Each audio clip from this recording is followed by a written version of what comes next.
이번 시간에는 나이프 파이팅 연습할 때 우리가 자신의 당금을 어떤 종류의 당금을 잡을 것인가에 대해서 생각해 보겠습니다.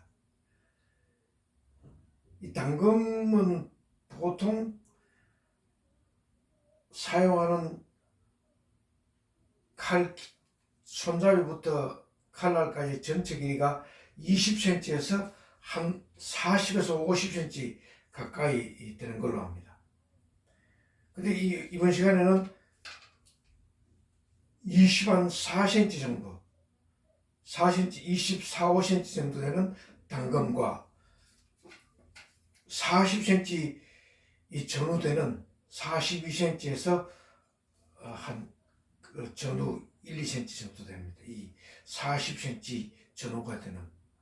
그러니까 이런 어느 당금을 잡아서 나이프 파이팅 연습을 할 것인가에 따라서 우리가 움직이는 몸 동작도 달라지게 될 겁니다. 그리고 우리가 지르기 할 때 또는 배기를 할 때 이 칼의 움직이는 폭이 짧아야 되는 상황이 있고 또 조금 길어야 되는 상황이 있고 그런 상태가 항상 당금의 칼 길이에 따라서 몸 동작도 움직여야 하는 동작도 달라지게 되는 겁니다. 그러니까 지금 제가 42cm 정도 되는 이 당금으로 움직였을 때는 이 움직이는 폭이 좀 넓게 보일 겁니다. 그래야 이 배기가 제대로 되는, 또는 지르기도 마찬가지 폭이 좀 큽니다.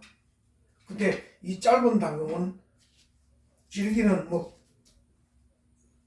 40이나 20 전후나 뭐 비슷합니다. 근데 이 배기 할 때는 이 폭이 약간 차이가 나는 걸 우리가 알 수 있습니다. 짧은 당금을 짧을수록 이 움직이는 폭이 좁아질 수밖에 없는 겁니다.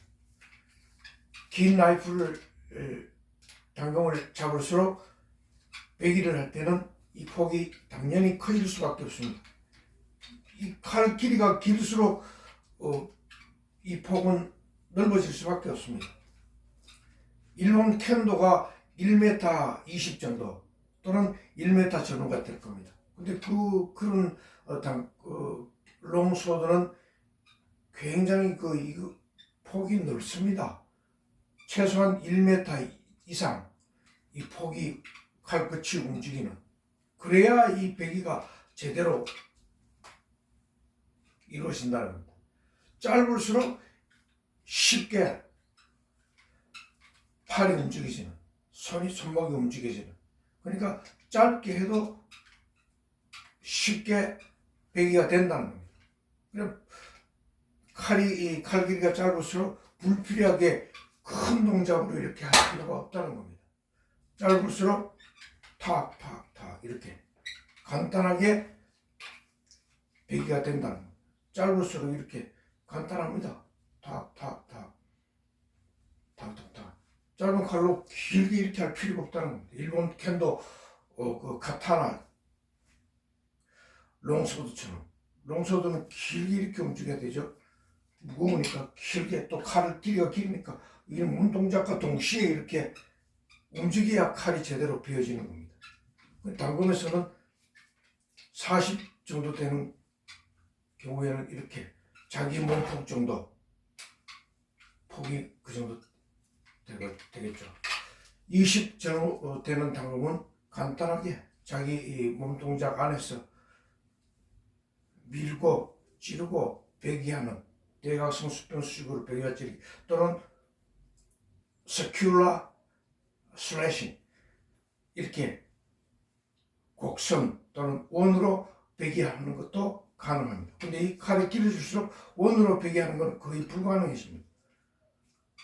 직선으로 이렇게 베는 게 편할 때가 많다는 겁니다.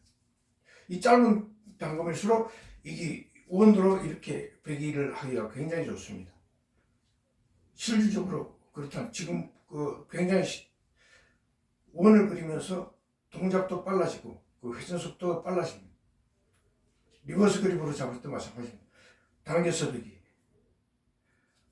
포워드 그립으로 잡아서 밀어서 배기, 포워드 그립으로 잡아서 다시 당겨서 배기.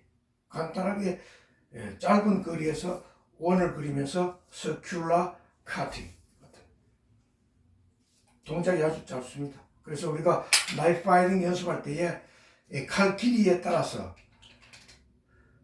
칼을 움직이는 자신의 몸 동작도 크게 되느냐 또는 짧은 칼로 했을 때 작게 움직여도 되는 것이냐에 따라는 그 칼 길이를 어떤 길이로 당금을 잡을 것인가에 따라서 나이프 파이팅 연습하는 자신의 몸의 에너지 이런 컨트롤 할 수 있고 또 거리를 어떻게 잡아야 20cm 당금과 40cm 당김을 했을 때 거리를 어떻게 잡아서 상대를 배기를 해야 제대로 공격이 될 것인가 또는 칼의 길이가 길고 짧음에 따라서 어떻게 방어를 해야 효율적으로 칼 방어가 될 것인가 또 발폭도 어떻게 발동작으로 움직여야 제대로 거리를 맞추어서 긴 칼과 짧은 칼로 배기와 찌르기 했을 때 정확하게 공격을 할 수 있을 것인가 이런 나이프 파이팅 연습할 때의 칼 길이에 따라서 공격과 방어하는 그 자신의 몸 동작도 또는 기술도 모든 면에서 다 다르다는 걸 한 번쯤 생각해 볼 필요가 있다는 겁니다.